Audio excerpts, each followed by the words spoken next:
APRA just dropped a new lending rule and everyone's acting like the sky's falling again. Let me tell you something.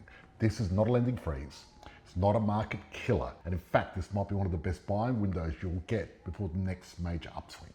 So tonight I'm going to show you exactly what APRA announced, why everyone is wrong about it, and how strategic investors like our members use moments like this to get rich while everyone else panics. So buckle up, because once you understand what's really going on, the next 12 to 24 months will make perfect sense. So APRA is back, and once again, the media is selling fear like it's on clearance. Buyers agents are confused, uneducated investors are freaking out, and the market's buzzing with misinformation. But here's the truth. We've seen this exact move before, 3 times actually, and every single time, those who stayed calm and educated made an absolute killing. And let me break it down for you. From February 2026, banks can only approve 20% of their new loans to borrowers with a debt to income ratio above 6. So let me translate. If your debt is 6 times higher than your annual income, you fall into the high risk bucket. Here's the important part.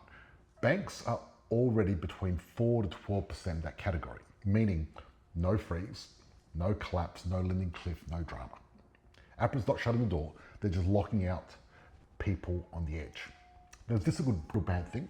Well, yes and no, because there's 2 types of investors. There's the educated investors that are highly leveraged and they know what they're doing, and it's an opportunity for them to make money because they know the market. Then there's the uneducated investors who are highly leveraged, and they are the risk.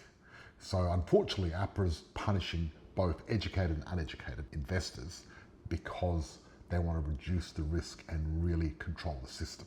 Because APRA really, they don't care about politics or headlines or anything else like that. What they want to do is keep the system safe.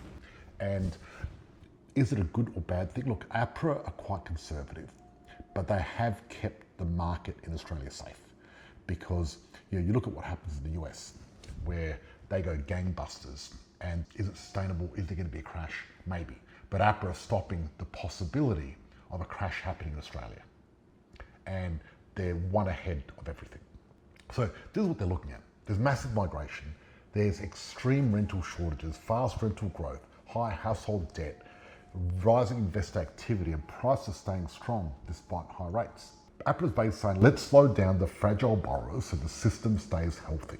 So this is macro-prudential tuning, not a crackdown. But let me talk to you about the history. Back in 2014, APRA told banks tighten investor lending. The market cooled slightly and slowed down. 2015, the growth cap introduced. Investor loan growth limited to 10%. Borrowing power dropped 10 to 20%. Market flattened out. But then it surged afterwards. But see, every time this happens, the market slows and weakens. 2017, interest only crackdown. Interest only capped at 30%. Buffers increased, investors panicked, competition collapsed, market slowed down. Our positive property members picked up premium deals. 2019, lending floor removed, 7% floor dropped. Borrowing capacity increased, the market boomed.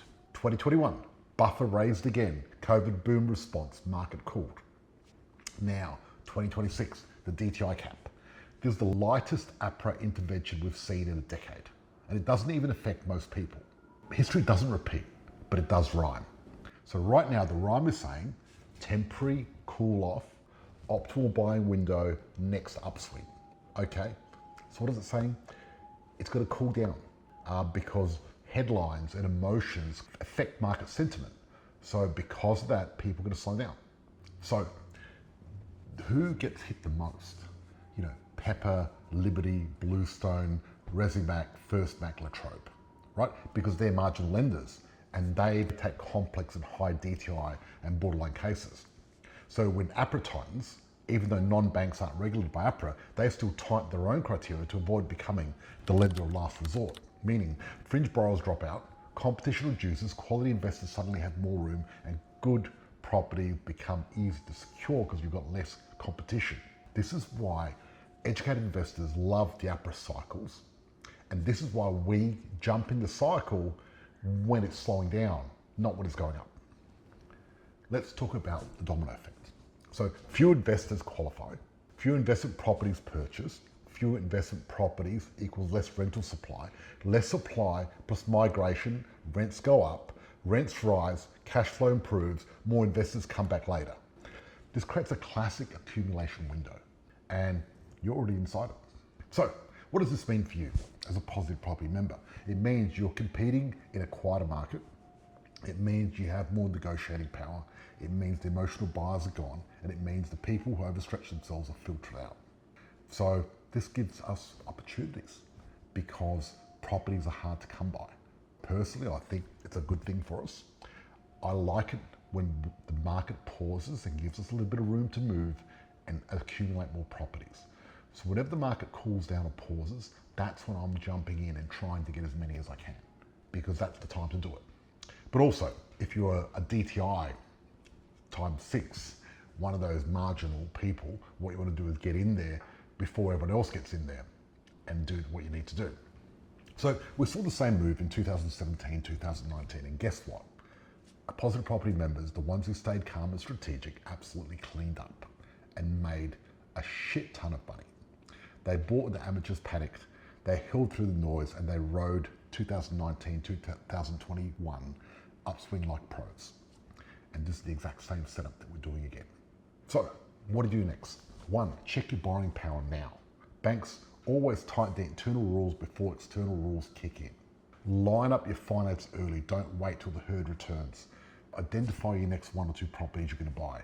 Build buffers to keep yourself safe and stay consistent. That's where the wealth is made. So that's basically it. Amateurs panic, the professionals go in and clean up and do well. Anyway, that's it from me. I'm currently in Miami. I'll take you for a little tour of where I am at the moment. I'm going to be spending the next 2 weeks in an AI marketing longevity conference, and this is currently my view at the moment here in Miami. It's a very, very windy day out there, and I've been stuck inside working all day. So I'm going to be gone for the next 2 weeks in this conference, working hard, working out how AI can help us deliver better and do a better job. And hope everyone's well. I'll be back in Bali on the 20th. Anyway, thank you.